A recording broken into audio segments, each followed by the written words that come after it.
अब यहाँ पर बढ़ते हैं SLR पॉइंट पर, स्टैट्यूटरी लिक्विडिटी रेशो के ऊपर। देखो इससे पहले हमने क्या कर लिया है, आपने CRR भी कर लिया है, राइट, आपने बैंक रेट भी कर लिया है। बैंक रेट क्या होती है बहुत अच्छे से हमने समझा था। अब हम SLR पे बढ़ रहे हैं। SLR क्या होता है? अब देखो SLR statutory liquidity ratio, ratio का मतलब क्या होता है? देखो ये पॉइंट में वैसे बता चुके, फिर भी हम डिस्कस कर लेते हैं कि यहाँ पर आपके पास है 1 लाख रुपए। आपने पार्टनरशिप में देखा था कि ये कहते हैं कि 3/2 रेशो है। 3/2 का मतलब क्या है कि टोटल हिस्से में से तीसरा हिस्सा तो एक पार्टनर का है, 5 में से दूसरा हिस्सा दूसरे पार्टनर का है। तो मैं अगर यहाँ पे कहूँ कि 1 लाख रुपए को हम ऐसे डिवाइड करते हैं कि कितना पैसा एज ए रिजर्व आपको रखना पड़ेगा, कितना पैसा एज ए आप लोन देंगे, ठीक है। अब यहाँ पर रेशो का तो मतलब आ गया समझ में। अब बेटा जी लिक्विडिटी क्या होती है? लिक्विडिटी का मतलब होता है कि ऐसी सिक्योरिटी, ऐसे पॉइंट जिसको आप इजीली कन्वर्ट कर सकते हो कैश के अंदर, कि विद इन 1 ईयर विदाउट किसी की भी हर्डल के बिना आप उसको कैश में कन्वर्ट कर सकते हो, और जब भी आपकी रिक्वायरमेंट उसको कंप्लीट कर सकते हो। स्टैट्यूटरी का मतलब होता है वैधानिक, मींस कि जो लीगली सबको फॉलो करना पड़ता है। Is it clear? ओके जी। अब यहाँ पर RBI ने ये कह रखा है कि सभी बैंक अपने पास खुद ही क्या रखे, कुछ परसेंट हिस्सा एज ए SLR रखें।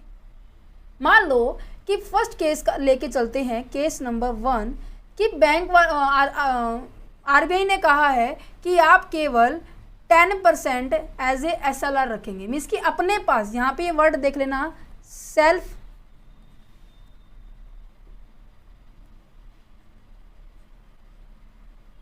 मेंटेन करना है। किनको? कमर्शियल बैंक को खुद मेंटेन करना है ये चीज़ें। ये रूल डिसाइड RBI करेगा, बट CRR में क्या था कि RBI ने डिसाइड कर दिया और कमर्शियल बैंक वाले RBI के पास वही अमाउंट डिपॉजिट करने के लिए जाएंगे।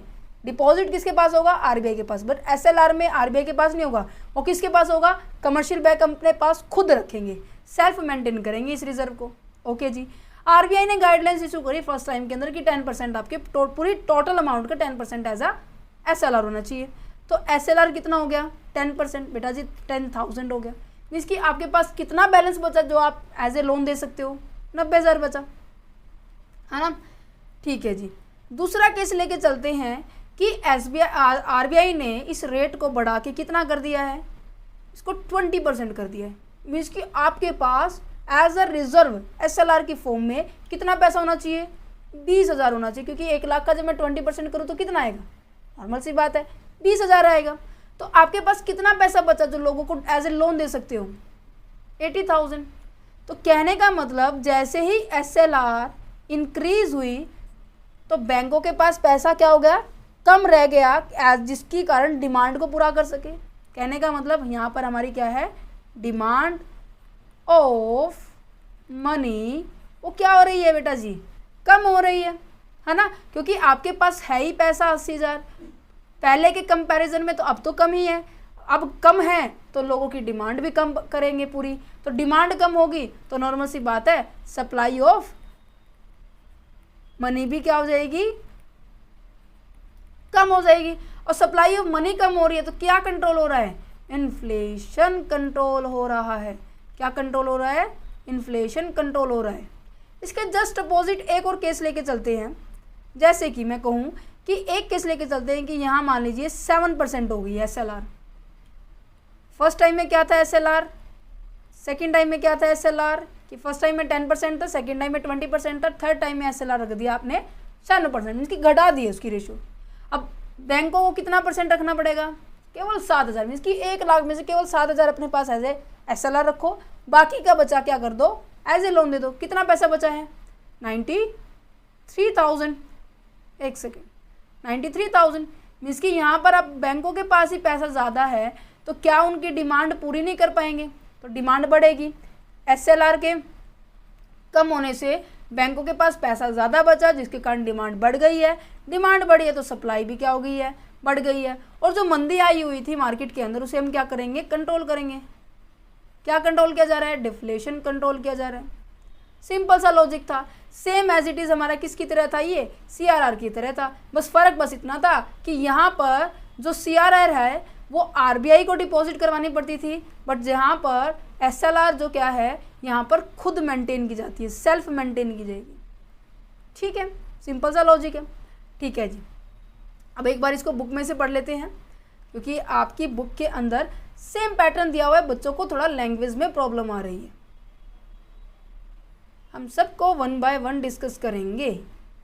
तो सबसे पहले क्या है? बैंक रेट है बेटा जी। बैंक रेट क्या दी हुई है आपको?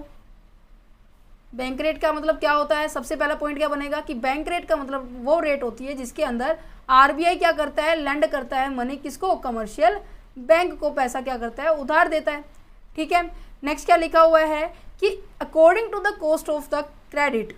सीधा यहाँ पे आ जाओ, क्योंकि अब कमर्शियल बैंक ने पैसा उधार लिया है तो RBI क्या चार्ज करेगी? इससे इंटरेस्ट चार्ज करेगी।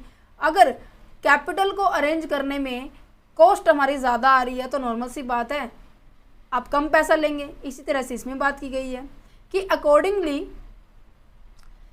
The increasing in the bank rate is ऑफनली increase by the in a market rate of the interest. एक सेकेंड भाई, कहाँ भाग रहा है? कहने का मतलब हमने यहाँ किया था, एक सेकेंड इसको मैं वापस वहीं लेके जाती हूँ कि अगर कमर्शियल बैंक को ही पैसा उधार ज़्यादा रेट पे मिलेगा तो ये क्या करेगा? पब्लिक को भी क्या करने वाला है? ज़्यादा रेट पे करेंगे। और नॉर्मल सी बात है, क्या आप ज़्यादा रेट पे लोन लेना पसंद करोगे? Obviously not. अगर इंटरेस्ट आप लोन क्या है आपको कम रेट में मिल रहा है तो आप लोन लेना चाहेंगे। लोन कम रेट पे मिल रहा है तो डिमांड भी क्या है? बढ़ रही है। सप्लाई भी क्या हो रही है? बढ़ रही है। इन्फ्लेशन भी क्या हो रहा है? कंट्रोल हो रहा है। समझ पा रहे हैं? तो यहाँ पर यही बातें डिस्कस की गई है कि अगर बैंक रेट कम है तो कॉस्ट ऑफ कैपिटल भी क्या हो जाएगी? हमारी पैसे को अरेंज करने का भी क्या हो जाएगा? खर्चा कम आएगा। खर्चा कम आएगा तो लोग डिमांड भी ज़्यादा करेंगे। डिमांड ज़्यादा करेंगे तो सप्लाई भी ज़्यादा करेगी, और सप्लाई ज़्यादा होगी तो डिफ्लेशन को क्या किया जाएगा? कंट्रोल किया जाएगा। ये कंसेप्ट मैंने आपको यहाँ समझा दिया था। ठीक है जी, और ये अदरवाइज एक सेकेंड, यहाँ पे बॉक्सेस के अंदर ही एज इट इज सेम दिखाया गया है। ठीक है, अब यहाँ पर नेक्स्ट पॉइंट क्या था हमारा? था कौन सा भाई?